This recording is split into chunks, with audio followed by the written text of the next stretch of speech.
دوستو اگر آپ بھی قرآن مقدس تجوید و قرات کے ساتھ پڑھنا چاہتے ہیں تو اس چینل کو سبسکرائب کریں اور ویڈیو کو لائک اور شیئر ضرور کریں۔ بسم اللہ، لام پر کھڑا زبر ہے تو اس کو ایک الف کھینچیں گے، یعنی 2 حرکات کے برابر اس کو کھینچیں گے۔ مثال کے طور پر بسم اللہ الرحمن الرحیم، اس میں ہم نے با کو سین سے ملا کر پڑھا، میم کو لام سے ملا کر پڑھا کیونکہ اس پر تشدید والی علامت ہے، پھر ہا کو ہم نے را سے ملا کر پڑھا کیونکہ اس پر بھی تشدید والی علامت ہے، یعنی را پر تشدید والی علامت ہے، پھر ہا کو ہم نے را سے ملا کر پڑھا کیونکہ ہا پر جزم والی علامت ہے۔ میں نے آپ کو بتایا کہ جزم والی علامت جس حرف پر ہو اور تشدید والی علامت جس حرف پر ہو ان کو ہم پچھلے والے حرف سے ملا کر پڑھیں گے۔ اسی طریقے سے را کو نون سے ملا کر پڑھا کیونکہ اس پر بھی علامت تشدید ہے۔ اسی طریقے سے یا کو ہا میں ملا کر پڑھا ہی، تو اسی طریقے سے کیونکہ اس پر بھی جزم کی علامت ہے، تو آپ اس کو ذہن نشین کر لیں، جس حرف پر یہ جزم والی علامت ہو، جس حرف پر یہ تشدید والی علامت ہو، اس کو اس کے پچھلے والے حرف سے ملا کر پڑھا جائے گا۔ تو پھر سے پڑھ کر دیکھ لیں، بسم اللہ الرحمن الرحیم،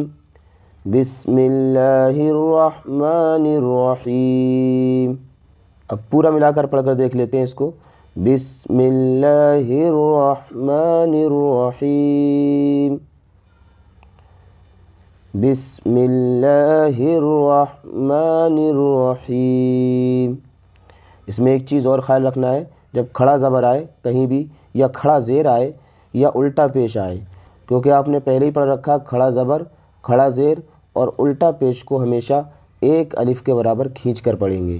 یعنی جتنا زبر کو ہم کھینچتے ہیں اس سے 2 گنا کھینچیں گے، 2 زبر کے برابر اس کو کھینچ کر پڑھیں گے۔ عَمَّ يَتَسَاءَلُونَ،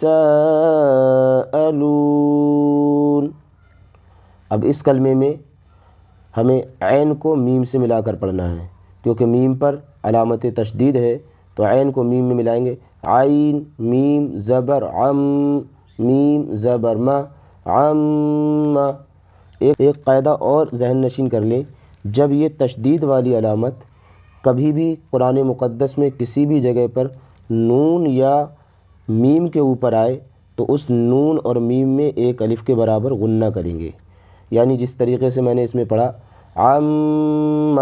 سیدھے عمہ نہیں پڑھیں گے، اس کو ہم عمہ عننا نہیں پڑھیں گے، بلکہ اس کو ہم ایک الف غنہ کر کے پڑھیں گے، عم یا تا، دونوں پر زبر ہے، دونوں کو بالکل ملا کر برابر کھینچ کر پڑھیں گے، جیسے یا تا یا تا یا تا یا تا، اس طریقے سے نہیں پڑھیں گے بلکہ دونوں کو ایک برابر کھینچیں گے، یا تا یا تا یا تا۔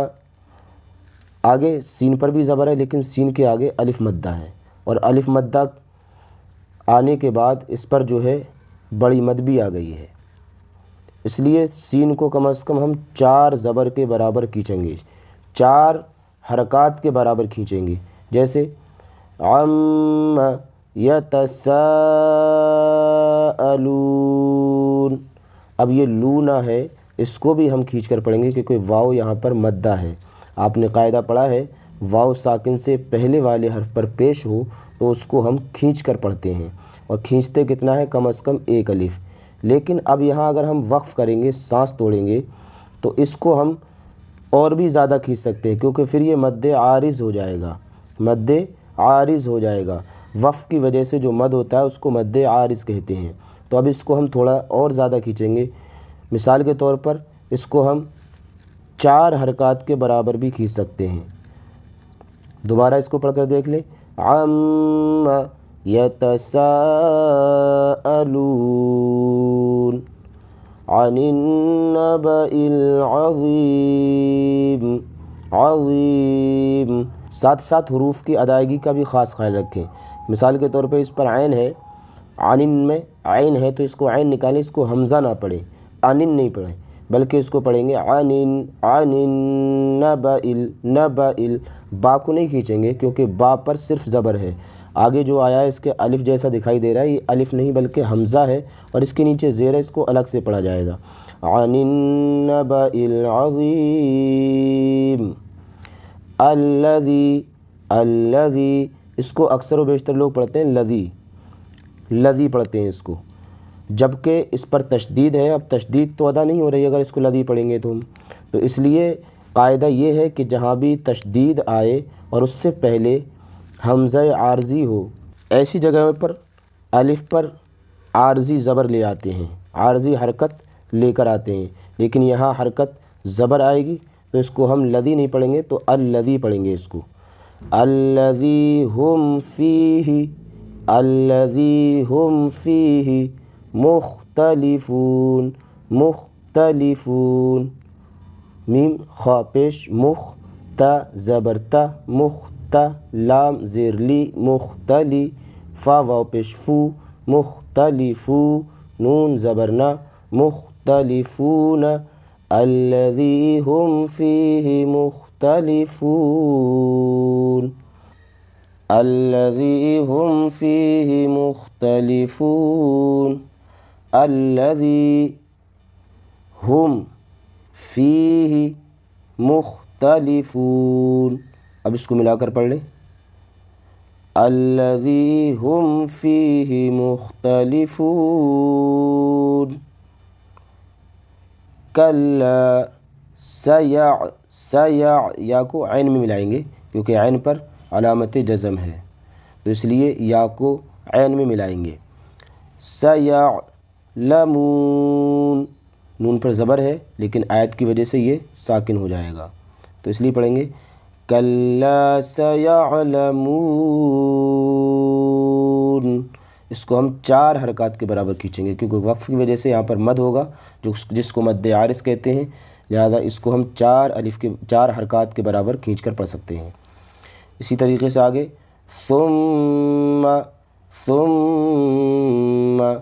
ایک الف کے برابر غنہ کریں گے اس کے اندر، کیونکہ میم اور نون پر جب تشدید ہوتی ہے تو ہم اس کو غنہ کر کے پڑھتے ہیں۔ مثال کے طور پر ثم کلا سیعلمون، اب دوبارہ اس کو پڑھ کے دیکھ لیں ملا کر تینوں کو، ثم کلا سیعلمون۔ اسی طریقے سے آگے علم، حمزہ پر زبر، لام پر زبر اور لام میم پر جو ہے جزم ہے، تو لام کو میم میں ملا دیں گے، پڑھیں گے علم،